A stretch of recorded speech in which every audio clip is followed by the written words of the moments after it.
About 150 people have been killed in fires in the U.S. already this year. At that rate, deaths are on track to top last year by 700. Eric is at a fire station in North Lawndale with safety tips. Eric? Well, good morning. And really, there's going to be a very large program here at this firehouse a little later on today. Really a who's who of fire protection, especially now here in the winter months. We have officials from FEMA. We also have the Chicago Fire Commissioner here, as well as the U.S. Fire Administrator, Dr. Lori Moore Merrill, who is joining us now live. First of all, thanks for joining us. Thank you so much for having me. You know, what is it about winter when it comes to fire? What's the message that you want to get out to people? You know, the winter time brings increased fire risk because we're worried about heat insecurity. People are using space heaters, power outages, maybe they're using candles that can cause greater fires if they're knocked over. So these are things that we really want people to be aware. You know, across the nation right now, we're experiencing 8 fire deaths a day in our home, where people should be their safest. And so we really want people to pay attention to the risk. Make sure if you're using a space heater, for example, that you don't put anything within 3 feet of that space heater. Make sure you've got a working smoke alarm. Don't take your batteries out of your smoke alarm. We need that. We need that extra time for you to be able to get out. And understand to call 911 quickly and know your way out of your home.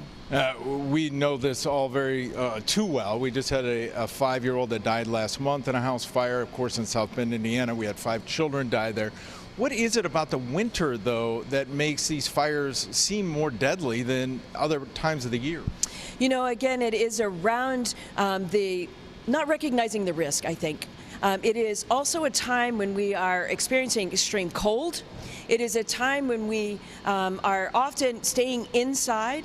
And so understanding you need to be able to make yourself savable and understand these safety measures that you can take.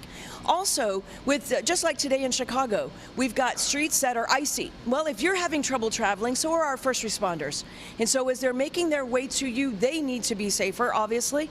It may be a little bit slower getting to you. And so we need to understand all of the risk around the winter that bring all of these change in the dynamics and the increased risk of fire. Now, your visit comes ahead of the Extreme Cold Summit that is later this week.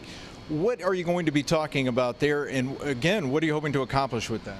You know, the Extreme Cold Summit is going to allow us to focus on all of the things around cold. A lot of times we see, you know, we talk about climate change, we talk about extreme heat, but the truth is more people die in extreme cold in this nation than they do even in extreme heat. And so we need to understand that. And when we have a fire, by the way, often people are displaced. It's not just those who die. We have people who are displaced and because of lack of resources often become homeless. There's an extended period of time and they have nowhere to live.